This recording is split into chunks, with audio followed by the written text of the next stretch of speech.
I had just set my book down, ready to turn off the light and call it a night, when I heard soft footsteps ascending the stairs. It wasn't a sound I heard often in my quiet house. Since moving in, Claire had been careful, almost too careful, to keep a low profile, never intruding on my space more than necessary. But tonight, something was different. The soft creak of the wooden steps made my heart race, and before I could fully gather my thoughts, there was a faint knock on the door. It was barely audible, almost as if she wasn't sure whether to knock at all. Then the door slowly creaked open, and there stood Claire, illuminated by the dim light spilling in from the hallway. Her silhouette was familiar, but felt somehow different tonight. Strong, yet hesitant. She hovered in the doorway, her eyes unsure but determined. "Thomas," she said softly, her voice steady yet tinged with a note of uncertainty. "Can I come in for a moment?" I blinked, startled by her presence. I hadn't expected her to seek me out at this hour, and certainly not with that tone. I could tell something was weighing heavily on her, perhaps the stress of her recent breakup or adjusting to the changes in her life. But it felt like there was more to it, like this conversation was going to touch on something deeper. My breath hitched for a moment, but I nodded, gesturing for her to step inside. Claire stepped into the room, moving carefully, as though she wasn't entirely sure of her footing. I watched her, studying her face in the dim light, noting how her soft brown hair framed her features. She was no longer just the little sister of my best friend, the person who had come to stay with me for a few months. She was a woman who had grown in confidence, and yet right now she looked vulnerable in a way I hadn't seen before. There was a weight to her presence that sent a strange mixture of apprehension and curiosity rushing through me. For months, Claire had been staying with me after her messy breakup, looking for a place to heal and rebuild her life. At first, it had been easy. We shared meals, talked about life, and helped each other through the routines of the day. It was comforting to have someone in the house again after years of living alone. But slowly, something had changed. I found myself looking forward to the moments when we'd sit together in the evenings, talking about nothing and everything. I started noticing the way she smiled when she let her guard down, the way her hand lingered just a little too long when she passed me something. It had been easy to dismiss at first. I had known Claire for years, always seen her as someone younger, someone connected to my past life, but not in this way. But lately, things had been different, and tonight, as she stood in front of me, I felt that difference like a physical presence in the room. Claire sat down on the edge of my bed, her hands nervously clasped in her lap. I could see the tension in her posture, the way her shoulders were slightly hunched as if she was bracing herself for something difficult. She took a deep breath, and I braced myself too. "I've been doing a lot of thinking lately," she began, her eyes fixed on the floor, not quite able to meet mine. "And I don't know if this is the right time to talk about it, but I need to say something." My heart was racing now, faster than it should have been for such a simple conversation. But I knew instinctively that this wasn't just a simple conversation. Everything between us had been building up to this moment, whether I had acknowledged it or not. I sat up straighter, nodding for her to continue, though my throat felt tight. Claire took another breath, finally lifting her gaze to meet mine. "I've been staying here for a while now, and things have changed. At least, for me, they have." I stayed silent, letting her find her words. It was clear she was struggling to put her thoughts into something coherent, something that made sense. And to be honest, I wasn't sure I was ready to hear it. "I didn't expect this to happen," she continued, her voice barely above a whisper. "But I've started to feel things I didn't anticipate about you." There it was. The words hung in the air, heavy and charged. My pulse quickened, and I couldn't seem to find my voice. I had felt something shifting between us, sure, but I hadn't expected her to acknowledge it so directly, so openly. "Thomas," she said, her voice trembling now, I think I've developed feelings for you." The confession hit me like a wave, knocking the breath from my lungs. I had felt it too, the tension, the way our dynamic had subtly shifted over the past few weeks. But I had been avoiding it, pushing it down, convincing myself it was just the product of living in close proximity, of being lonely. But hearing Claire say it aloud brought everything crashing to the surface.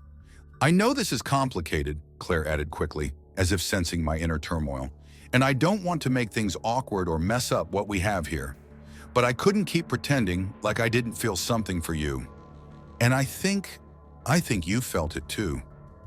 I swallowed hard, my mind racing to catch up with the whirlwind of emotions crashing through me. She was right, I had felt it too. But the implications of it were overwhelming. Claire was my best friend's sister, someone I had known for years. She was 10 years younger than me, and though that had never mattered before, it suddenly felt like a significant gap. Claire, I finally managed to say, my voice hoarse, I've felt it too. The words tumbled out before I could stop them, and I saw her eyes widen in response. But it's complicated. I know, she whispered, but I couldn't keep it inside any longer. I just needed you to know. I took a deep breath, trying to steady my thoughts. Claire's eyes were searching mine, full of hope and fear at the same time. The vulnerability in her expression made my heart ache. She had opened up to me, laid her emotions bare, and now she was waiting for me to do the same. I don't want to lose what we have, I said slowly, choosing my words carefully. But I can't deny that there's something here. I felt it too, and I don't know what to do about it. Claire's expression softened, a small smile tugging at the corners of her lips. We don't have to rush into anything, she said gently. I just needed to be honest with you because I couldn't keep pretending anymore. We sat in silence for a few moments, the weight of her confession settling between us. My mind was a whirlwind of conflicting emotions. I had known Claire for years, but the way I saw her now was entirely different. She wasn't the little sister I had once known. She was a woman, strong, intelligent, and undeniably beautiful. And somehow, in the midst of her staying with me, our friendship had transformed into something much deeper. I don't want to lose you, I said softly, breaking the silence. Whatever happens, I don't want to lose what we have. Claire's smile widened, and she reached out, placing her hand on mine. The touch was soft, comforting, but it sent a jolt of electricity through me, confirming what I had been trying to deny for so long. There was something between us, something real and undeniable. You won't lose me, Claire said quietly. Whatever happens, we'll figure it out, together. I nodded, grateful for her words, but still unsure of how to move forward. The attraction between us was palpable, but the complications loomed large in my mind. My best friend would surely have opinions about this. The age gap, though not insurmountable, was still something to consider. And then there was the fact that Claire had just come out of a difficult relationship. Was this just a rebound for her, or was there something real here? The days that followed were a strange mixture of normalcy and tension. We didn't talk about that night again, not immediately, but the air between us had shifted, and we both felt it. We continued to share meals, talk late into the night, and spend time together. But there was an unspoken understanding that something more was simmering just beneath the surface. One evening, after a particularly long day at work, I came home to find Claire sitting on the couch, a glass of wine in her hand. She looked up when I walked in, a small smile playing on her lips. "Rough day?" she asked, motioning to the bottle of wine she had opened. "You could say that," I replied, kicking off my shoes and collapsing into the armchair across from her. "But I could use some of that wine." She laughed softly, pouring me a glass and handing it over. We sat in comfortable silence for a few moments, sipping our wine and watching the evening light fade from the sky. "Thomas," she said after a while, her voice quiet but firm, "I've been thinking a lot about what we talked about the other night." My heart skipped a beat. I had been wondering when this conversation would come up again, but I wasn't sure I was ready for it. Still, I nodded, encouraging her to continue. "I don't want to pressure you," Claire said, setting her glass down on the coffee table. "But I also don't want to ignore what's happening between us. I think we owe it to ourselves to figure this out." I swallowed, feeling the weight of her words settle over me. She was right. We couldn't keep tiptoeing around the tension, pretending it wasn't there. But at the same time, I wasn't sure I was ready to confront it head on. "I'm scared," I admitted, surprising myself with my honesty. "I'm scared of what this could mean, of how it could change everything." Claire's expression softened and she leaned forward, resting her hand on mine. I'm scared too, she said gently. But sometimes, maybe that's a sign that it's worth exploring. We sat there, our hands clasped, the weight of the moment pressing down on us. I didn't know what the future held, but I knew that Claire had become more important to me than I had ever expected. And maybe, just maybe, it was time to stop running from that. Let's take it slow, I finally said, my voice barely above a whisper.